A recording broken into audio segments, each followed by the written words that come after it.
안녕하세요. 세법전서입니다. 오늘은 음식점과 관련된 세금 얘기를 해보려고 합니다. 제 생각엔 우리나라에 가장 많은 사업자가 음식점이 아닐까라는 생각이 들긴 드는데요. 그만큼 주위에서 가장 쉽게 볼 수 있는 게 음식점입니다. 또 코로나 이후에 배달업체가 많이 생기면서 식당의 위치가 중요하지 않게 되었어요. 그래서 구석에 월세 싼 곳에 사업자를 내고 배달만 하는 경우도 있고, 그리고 사람들이 많이 오는 번화가에 사업자를 내시는 분도 있습니다. 자, 그래서 오늘은 사업자를 어떻게 내고 그리고 세금은 어떻게 되는지에 대해 설명을 좀 드리려고 합니다. 첫 번째, 식당 같은 경우에는 조금 특이하게 그냥 사업자가 내지 않습니다. 구청 가서 위생교육도 받고, 그래서 허가증을 우선 받으셔야 됩니다. 이 허가증 받는 거는 저도 잘 모르겠어요. 제가 사업자를 내본 적은 없지만 대표님들이 잘 받아오시더라고요. 그래서 모르시겠다 하시면 구청에 전화해 보십시오. 그럼 그쪽에서 알려주실 거고, 거기서 들어야 하는 교육을 들으시고, 그러고 난 이후에 허가증을 받고 세무서에 가서 사업자를 내시는 겁니다. 그냥 식당 할 거라고 세무서 가서 사업자 내달라고 하면 무조건 빠꾸입니다. 첫 번째로 하셔야 될 게 구청 가서 허가증 받고 그러고 나서 사업자 내시는 거예요. 자, 이제 사업자를 냈습니다. 그러면 간이가세로 될 거예요? 일반가세로 될 거예요? 자, 이 부분이 제일 중요한데, 거의 대부분의 식당을 하시는 대표님들이 간이가세로 사업자를 내고 오십니다.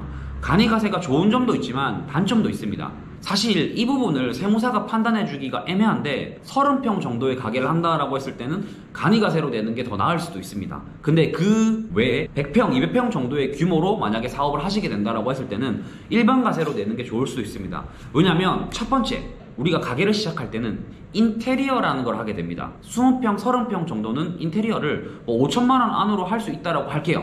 근데 100평, 200평 같은 경우에는 인테리어 금액 단위가 1억, 2억으로 넘어가기 때문에 이러한 인테리어 부분에 대한 부가세를 환급을 받으시려면 일반가세로 사업자를 내셔야 됩니다. 간이가세는 환급이 없습니다. 일반가세만 환급이 가능하기 때문에 만약에 내가 부가세 환급받을 게 많다라고 했을 때는 일반가세로 무조건 내셔야 됩니다. 그래도 20평, 30평도 인테리어 비용이나 이것저것 해가지고 5천만 원 정도 들면 부가세가 500이 있는 건데 그거 환급 받아야 되는 거 아닌가요? 라고 물어보신다고 하면 이제 실익을 따져보셔야겠죠. 간이가세 같은 경우에는 지금은 부가세가 조금 나오지만 법이 개정되기 전에는 부가세가 식당 같은 경우에는 안 나왔습니다. 왜냐하면 신용카드와 현금 영수증 부분이기 때문에 신용카드 발행세 공제라는 게 빠지기 때문에 부가세가 0이 나왔습니다.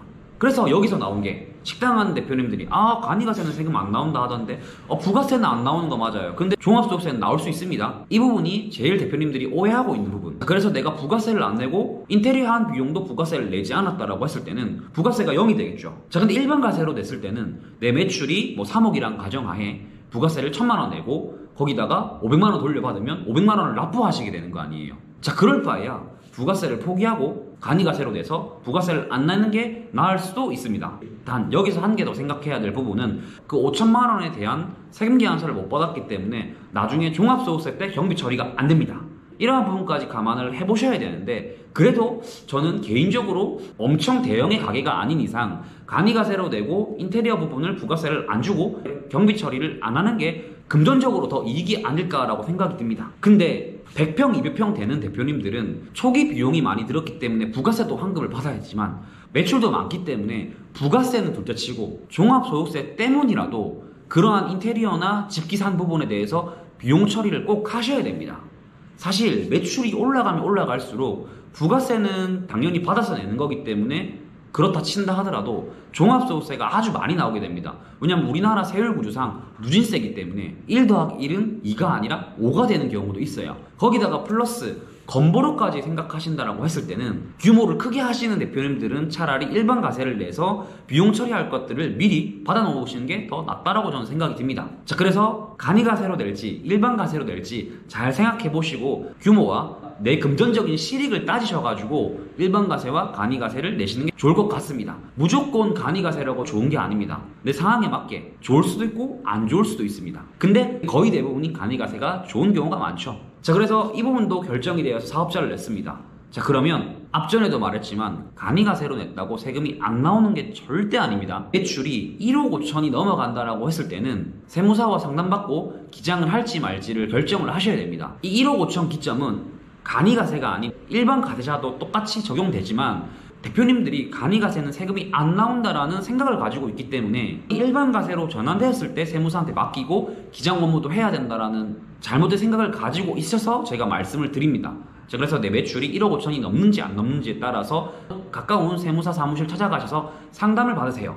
그게 복식후기 의무자로 전환이 되고 안 되고의 차이가 있기 때문에 사업자 통장 등록을 안 한다거나 추계 신고했을 때는 가산세가 붙기 때문에 이러한 부분도 금액이 작지는 않을 겁니다. 그리고 또 한 가지 더, 식당 같은 경우에는 창업 감면이 가능합니다. 창업 감면이 어떤 거냐면 제 다른 영상에도 있지만 만 34세 미만인 경우에는 100% 감면이 가능하시고요. 만 34세 이상이 넘어갔다 하더라도 50% 감면이 됩니다. 단 수도권 가밀업적권 같은 경우에는 예외적인 부분이 좀 있기 때문에 자세한 내용은 제 다른 영상에 올려두었으니 그 부분 보시면 좋을 것 같고, 그래서 창업 감면이 되냐 안 되냐 이 부분도 잘 생각을 하셔야 됩니다. 그러한 부분의 판단은 세무사님이 하는 거기 때문에 이제 그러한 부분도 세무사님과 상담을 받아보시면 좋을 것 같습니다.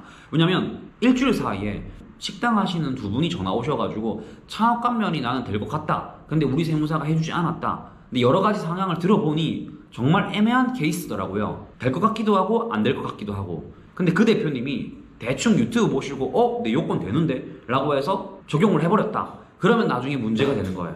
그래서 이러한 세법적인 판단은 꼭 세무사와 상담을 하시고 적용을 하셨으면 좋을 것 같습니다. 생각보다 식당 하시는 대표님들 중에서 창업 감면이 되는 거 모르시는 대표님이 많으시더라고요. 그래서 저한테 물어본 게, 우리 세무사님은 나이가 많아가지고 잘 모르시는 것 같아요. 이 법 나이 드신 세무사님 몰라요? 라고 물어보더라고요.